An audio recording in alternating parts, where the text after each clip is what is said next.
Hello, and welcome to Virtual Hub Setup. In this video, we will see what to do after installing Kubuntu. So, let's start. In the last video, we installed Kubuntu. If you have not installed Kubuntu yet, please see that video.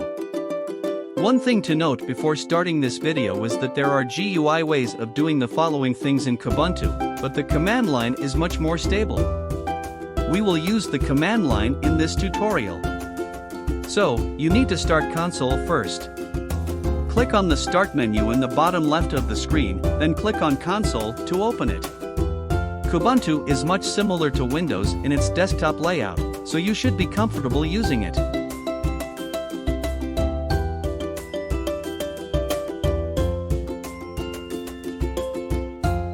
First, we should install the available updates. To fetch the list of updates, run sudo apt update.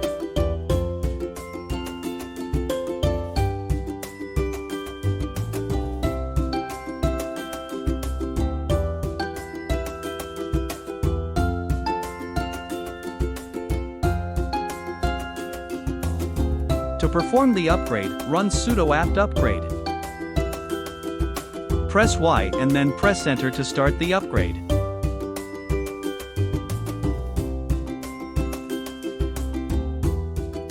It will take time to upgrade, depending on your internet speed and the time elapsed since the release of the ISO file you used to install Kubuntu. Don't worry. Every upgrade does not take so long. If you update daily, it should take less than a minute. After the update is done, you should reboot if there was a kernel upgrade. If you are not sure, reboot anyway.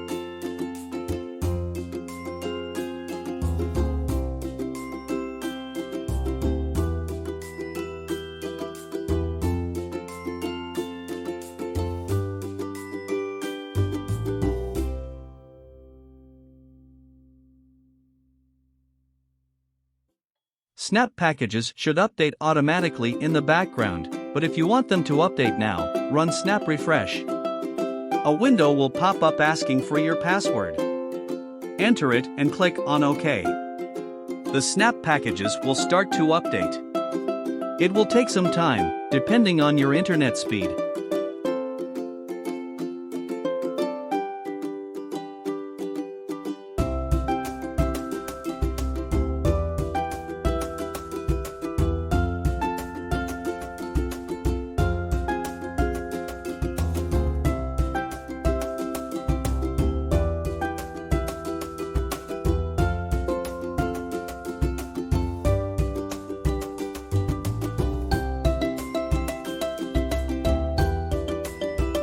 If you are watching this video on Firefox or have Firefox open, you need to close it so that it can be upgraded.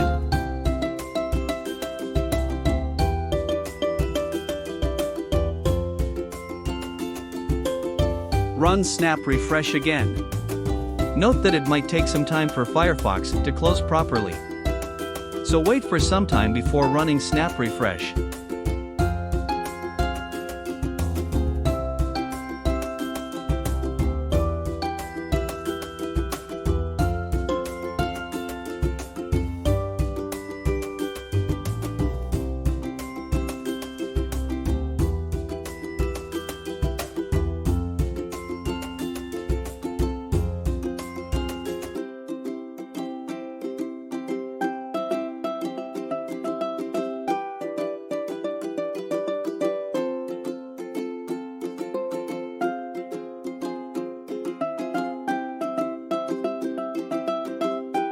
We installed most of the restricted codecs when we took the Install Third-Party Software during Kubuntu installation, but there are some more packages. Also, we will install Microsoft fonts so that some of the documents look better. To install these, run sudo apt install Kubuntu restricted extras. Enter your password when asked to do so. When asked for confirmation, press Y and then press Enter. The installation will start. When you get to this screen, press the Tab key and then press Enter. The following screen will open. Press the left arrow key to move to yes, then press Enter. the installation will continue. It takes a long time to download Microsoft fonts from SourceForge, so sit back and relax.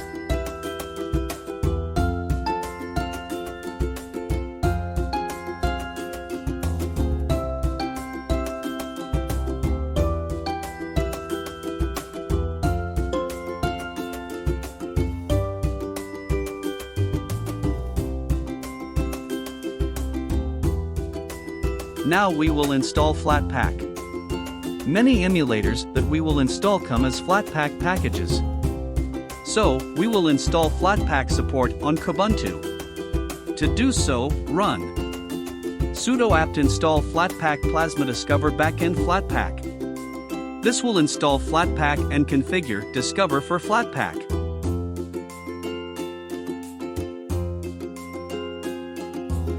Now we need to add FlatHub repository to Flatpak. To do so, run Flatpak remote add if not exists FlatHub https://flathub.org/repo/flathub.flatpak repo. Enter your password when asked to do so. After it is done, restart your system. That's it. We enabled Flatpak support. Now we have completed the post-installation setup.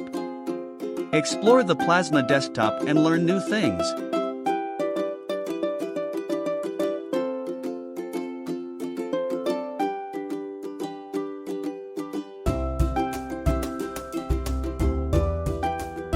For example, you can add your email and change your avatar. You can also tweak the settings to your liking. But be careful. KDE settings are very powerful, and you can end up damaging your system if you are not careful.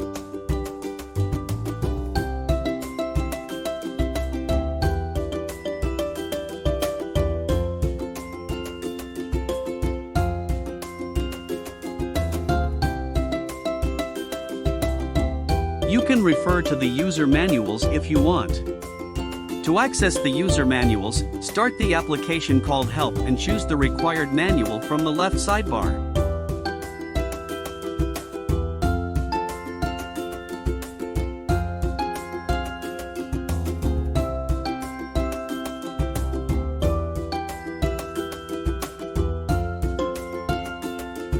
We will soon start installing emulators for following Virtual Hub tutorials. So, please like this video and subscribe to Virtual Hub Setup.